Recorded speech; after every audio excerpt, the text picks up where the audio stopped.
Welcome to Through the Bible with Les Feldick, a 30-minute walk through the Scriptures teaching in-depth Bible truths that change people's lives. Now, here's your host, Les Feldick. Okay, we're going to pick right up where we left off in our last program. We're going to hopefully finish 2 Corinthians in this half hour and maybe even have time to get some introduction to the next letter we're going to look at is Galatians.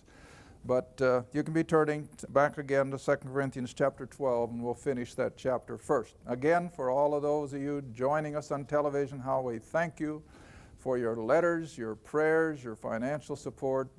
Lord knows we couldn't do it without you, and we just trust that everything will be for His honor, for His glory. And for these folks in the studio audience, of course, we always have to thank them for braving not such nice weather as today, and for putting forth the effort, because I've always said I couldn't teach just a camera. I have to have a group of people in front of me that are responding, and so we just have to give our thanks to everybody. We can't do it alone. And of course, in that light, I always have to remember my precious wife, my helpmeet indeed. I could never do it without her. And she has just jumped into all this with both feet. And sometimes she amazes even me, all that she gets done that needs to be done. Okay, I think that's all we need to make reference to just now. We're going to go right back into 2 Corinthians. And remember, we were talking in our last program about Paul's thorn in the flesh, which we do not claim to have the only answer, but a logical one for me is that it was a common eye disease of that period of time, and it was repulsive in his appearance. It was painful, and it limited his eyesight and its facilities, and consequently, I think, is the reason he dictated all of his letters, seemingly, except Galatians. And that's what I closed with in the last program, how that he had to write the whole letter evidently in huge block letters for his own sake, not for the ones to whom he was writing, but for his own sake in order being able to read. So now as we come on down then in chapter 12 again, for verse 8, now God gives him the reason for keeping the man humbled and evidently putting him through all the trials and sufferings. And verse 8, for this thing I besought the Lord thrice or three times, that it, that is, this thorn in the flesh, this constant buffeting by an angel of Satan, that it might depart from me. And he, verse 9, the Lord Jesus himself said, my grace is sufficient for thee, for my strength is made perfect or complete in what? Weakness. And so, again, I have to take us back to 1 Corinthians, because this is the whole concept, I think, of Christian service. And, you know, I don't mind a bit when once in a while someone will say to me or someone will write, well, Les, the Lord is blessing your ministry, don't get the big head. Because that's always a danger. And don't think we don't know that. And so like I say, I don't mind one bit if people remind me, because the minute we think we can do it ourselves, we're all done. It has to be done as a weak vessel that God has seen fit to use. You got 1 Corinthians, and come down to verse 26 of chapter 1. Sorry, honey. You know, she likes me to give those references a little earlier than that. But 1 Corinthians chapter 1, verse 26. Where he writes, for you see your calling, brethren, how that not many wise men after the flesh, not many mighty, not many noble are called. Now that says it all, doesn't it? In other words, God doesn't go into the kings and queens of the world. God doesn't usually go into the ivy-covered halls of universities for His servants. Never has. All you have to do is go back into the Old Testament economy. I don't think for a minute that there weren't more highly polished men to be used than Amos and Gideon and Ezekiel and some of these people. They were just common, ordinary members of the Jewish nation, but that's what God saw fit to use. And so Paul is really an exception, because Paul, of course, was highly educated and no doubt had a lot of polish, because he certainly moved in the upper echelons of Judaism. But this is why he constantly puts himself down as nothing, because he realizes that God cannot use somebody unless they're nothing. You know, the prime example in Scripture is Moses. Remember when we were back there in Exodus? And Moses, at the end of his first 40 years, having lived in Pharaoh's palace and was the second top man in Egypt, what did Moses think he could do?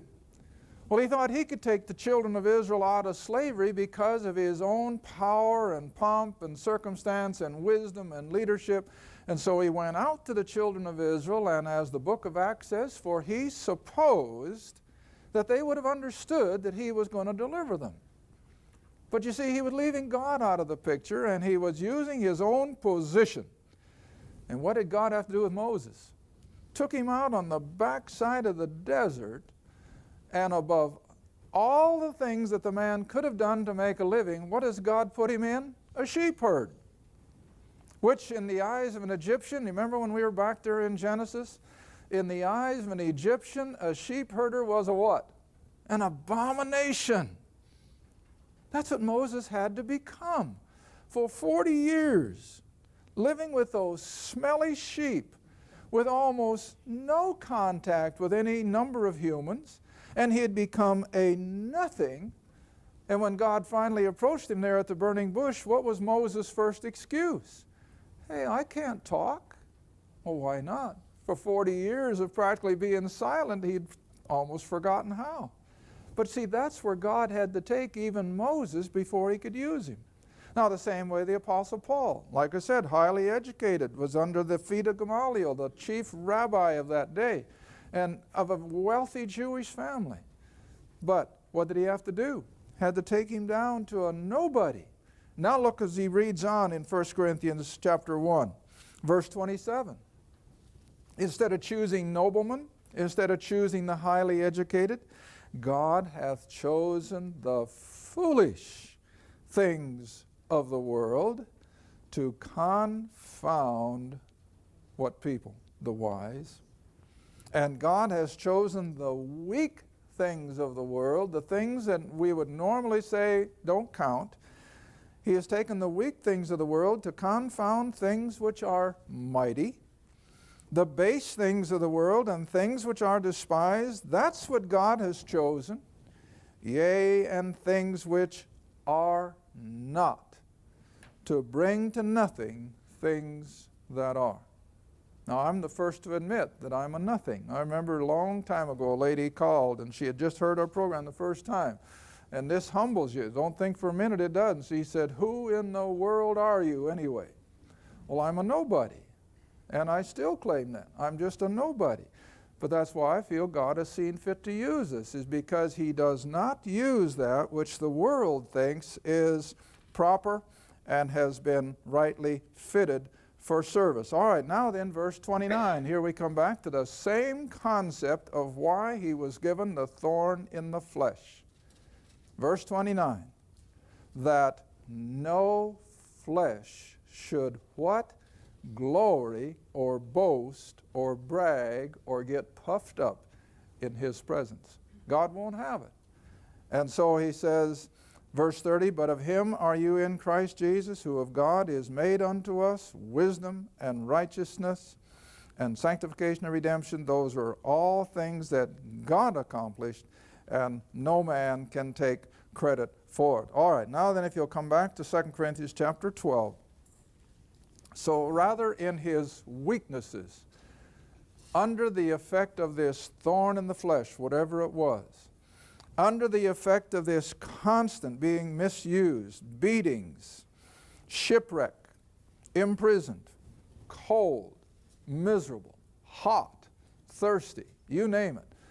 The man went through it all only for the sake of taking the gospel to a lost world. That's all he could think about. All right, coming back to 2 Corinthians chapter 12. And so verse 9, reading on, most gladly therefore, Paul says, I would rather glory in my infirmities, see, his weaknesses, that the power of Christ may rest upon me. Do you see what he's saying? He wasn't wishing for power and circumstance and political clout. He cared for none of that. But as long as he could be a nobody, who could use him? God could. And that's what it had to be. You know, the more I've been studying with regard to these two letters to the Corinthians the last few months, and I hope I'm bringing it home to all of you here in the studio as well as to our television audience, the insurmountable odds that this man was facing when he went into absolute strange territory of pagan Gentiles who knew nothing of the God of this Bible. Oh, the little Jewish communities in these cities did, but see, the Jews never evangelized. The Jews never took their knowledge out to the pagan Gentiles. And so when Paul comes into these very cities, like we talked about up here in Galatia, of Antioch and Derbe and Lystra, and then later on into Ephesus and Philippi and Thessalonica and Berea and Athens and Corinth, every one of those places were abject pagan idolaters who knew nothing of the God of creation. Nothing. And they weren't even very good people. They were rotten morally. Now, I was reading again last night. I just shared one little thought with Iris, and I won't even put it on the air. You have no idea how morally corrupt most of the cities in the Roman Empire were. It's unbelievable. And yet into that kind of an environment, this man walked with no pleasant appearance, with nothing physically going for him, and all he did was preach Christ crucified, and those people turned from their idols and became believers, so staunch in their faith that they were willing to be martyred by the hundreds. And they never wavered, as Paul has shown over and over in his writings, that in spite of everything that those early believers went through, hey, they didn't give up. They didn't panic. They didn't run. How in the world did it happen? Well, it was the power of God when the gospel was preached. And I think it's the same way today. Oh, I know we're living in times when it seems as though our moral fabric is just rotting away. But when I read how things were in the Roman Empire, hey, we're not that bad yet. There's still hope. And at least most of our American people have a concept of God. In fact, I read one of the polls again the other day that 2/3, now this is kind of shocking, 2/3 of the American people are sure that one day they're going to stand before God. Hard to believe, isn't it? I don't know where he polled them, but evidently it's got some validity to it. But Paul didn't have that kind of an advantage. He didn't approach people who knew there was a God. He didn't approach people who had any concept of biblical morality. They were abject, immoral, blatantly immoral pagans. And all he did was preach the gospel, and they came out of it. You know, I was just sharing with somebody on the phone, I think this morning before we came up here to Tulsa, that in all my years of teaching, and I didn't realize it until a gentleman in one of my other classes here in Oklahoma, been in my class now for, I guess, about 15 years, and I'm sure he came out of a pretty fast lane lifestyle. But one time he said, Les, he said, do you realize you never say a word against drinking, smoking, cursing, gambling, illicit sex? He said, you have never said a word against any of that? And I said, well, I didn't realize it. No, he says, you don't. But he said, you know what? He said, you brought me out of all of that. How? By teaching the Word. That's all it takes. You get people into the Word, and you don't have to get on them because of their drinking. You get them into the Word, and you don't have to get on their case about their immorality. The Word takes care of it, see? And I think this is where so many people have gone astray. we're trying to somehow legislate all this, we're trying to bring people in on a guilt trip, and yeah, they got to be found guilty, but by realizing what the Word says. And this is exactly what Paul is after, see? And so, continuing on. So he says, all glory in my infirmity is that the power of Christ may rest upon me. He wasn't looking for some gimmick to get people's attention. He wasn't looking for some Madison Avenue approach to get the masses to come and hear him. But whatever he preached in all of its simplicity, people were convicted. And as he said when he wrote to the Thessalonians, in fact, turn back with me. I'd like to have you see these with your own eyes. I think I've used it before in the program, but I'm sure there's a lot of people who don't remember that. But in 1 Thessalonians chapter 1, verse 9,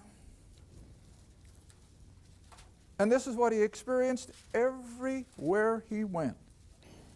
Simply because he preached Christ crucified, buried, and risen from the dead. That's the power of the gospel. And even though we can't understand it, God, in His own inimitable way, will bring people to a knowledge of the truth. All right, look what he says in 1 Thessalonians chapter 1, verse 9. And remember, these Thessalonians were just as pagan as any of the rest of them. Oh, let's go up to verse 8. Verse 8 and then verse 9 where it says what I want you to especially see. But verse 8, for from you, he says, sounded out the word of the Lord, not only in Macedonia and Achaia, those are the two states of Greece, remember, but also in every place your faith to Godward is spread abroad, so that we need not to speak anything. You know what was happening? As soon as Paul saw these people converted out of paganism, what did they do? They shared it wherever they went. They couldn't shut those people's mouths. All right, read on. Verse 9. For they themselves show of us what manner of entering in we had unto you, that is, the Thessalonian believers, and how you turned to God from idols, see that? To serve the true and living God. Isn't that amazing? Here he could come into a pagan city with all of its pagan statues and their gods and their goddesses and all of their attendant immorality. And he would preach how that God came in the flesh and went to that cross and was raised from the dead. And they believed it. Wonder of wonders, but they believed it. And so consequently, he had so many converts that they accused him of doing what to the Roman world? Turning it upside down. Like one pastor I had years ago said, well, it's just the other way around. They turned it right side up. But whatever. There was such an impact from this one man's preaching the gospel that the world in general said that man is turning the empire upside down. And we know he did. All right, now come back again, if you will, to 2 Corinthians chapter 12.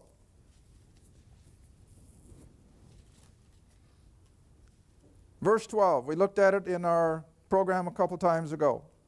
Truly the signs of an apostle were wrought among you in all patience, in signs and wonders and mighty deeds. For what is it wherein you were inferior to other assemblies, except it be that I myself was not burdensome to you? Now this has to go back a few programs. You remember when he was asking for offerings? This was the one church that he really did not come out and put any pressure to give, but he tried to kind of intimidate them by showing them that all those poor people up in the mountains had already made collections for the poor saints in Jerusalem, and these Corinthians, many of whom were probably quite wealthy, he hadn't even asked for a dime, see? And this is what he's coming back to. And so he said, I haven't even laid the burden on you like I did all the other assemblies. And he says, forgive me this wrong. That's a kind of a different way of approaching it, isn't it?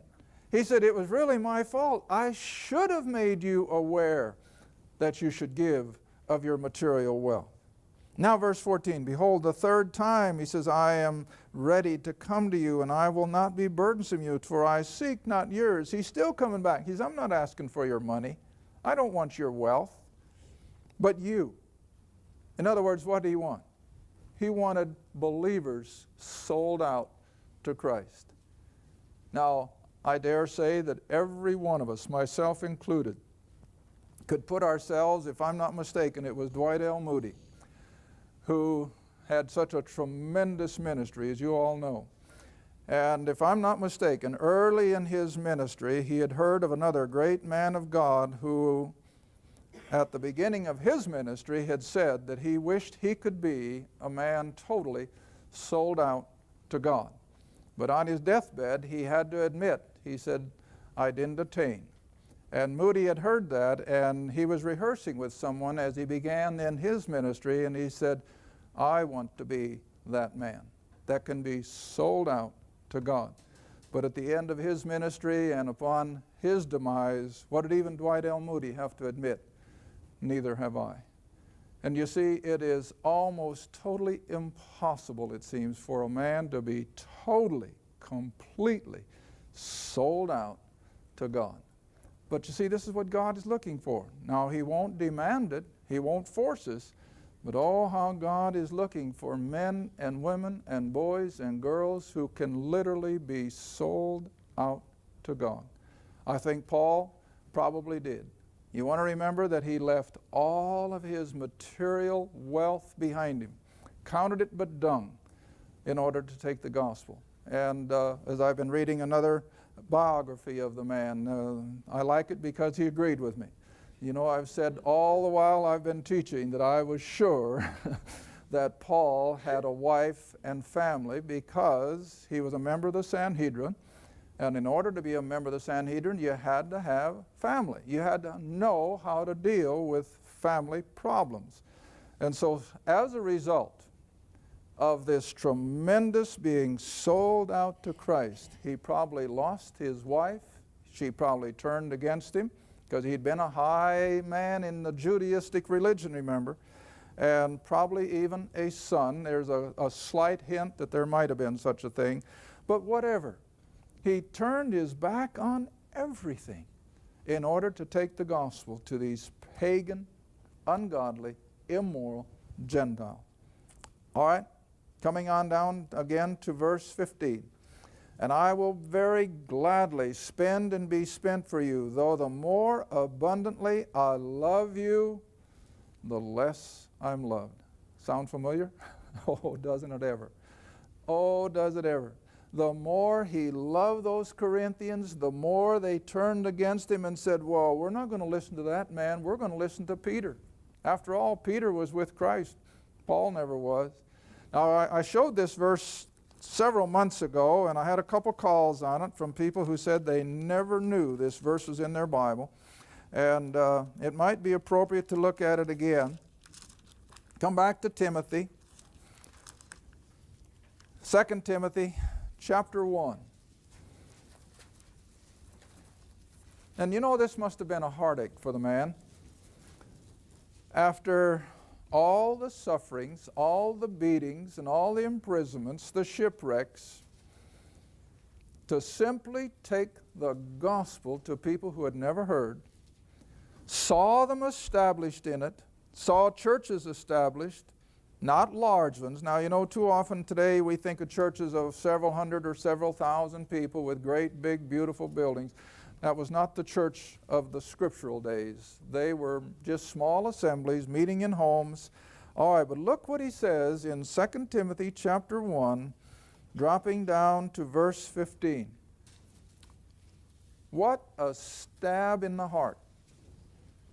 This thou knowest, Paul writes to Timothy, that all they who are in Asia. Now remember Asia, I've put a caricature of a map up here, and the Asia, of course, is primarily what today is Turkey, and the Galatians is that area in between the two broader marks. But Asia was basically what today we call Turkey.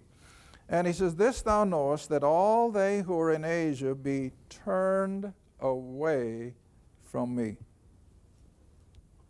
Isn't that something? What had happened? Well, I think it wasn't that they pitched Christianity overboard, but I think they turned their back on the apostles' teachings of pure grace and went back under so much of the legalistic teachings and influence of Peter, James, and John and the Jewish community, as we're going to see when we get into the book of Galatians. And so, what a heartache that all these little churches that he had suffered for and had spent so much time with and had been encouraged that they were growing in grace and knowledge. And yet, as he now writes from prison in Rome, just before he's martyred, he has to make a statement like this, that all those in Asia are turned away from me. They had rejected him. And to what extent, I don't know. But the scripture is true. They had not remained true to the apostle who had brought them out of their paganism. All right, let's go on. Back to 2 Corinthians chapter 12.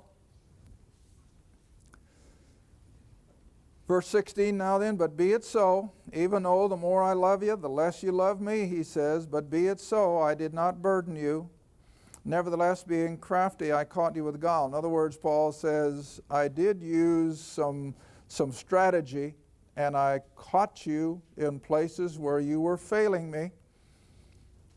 Verse 17, did I make a gain of you by any of them whom I sent unto you? In other words, when these men came through, did I tell them to squeeze every dollar out of you they could? No. But he said, I desired Titus, and with him I sent a brother. Did Titus make a gain of you? Walked we not in the same spirit? Walked we not in the same spirit? In other words, Titus didn't beg for money any more than Paul did. Now verse 19, and we'll probably wind up at least chapter 12, where he says, verse 21, lest when I come again my God will humble me among you, then I shall bewail many who have sinned already, and they have not repented of their uncleanness.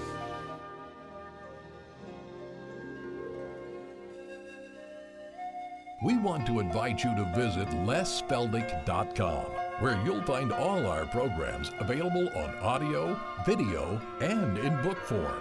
You'll also find many of our on-location teaching seminars held across the country, as well as the popular Questions and Answers book and many other study materials. Just go to lesfeldick.com. Thank you for watching Through the Bible with Les Feldick. Through the Bible is a partner-supported ministry. If this program has been a help to your study of the Scriptures and you'd like to see others enjoy the teaching, your support would be greatly appreciated. Write to us at Les Feldick Ministries, 30706 West Lona Valley Road, Kinta, Oklahoma, 74552.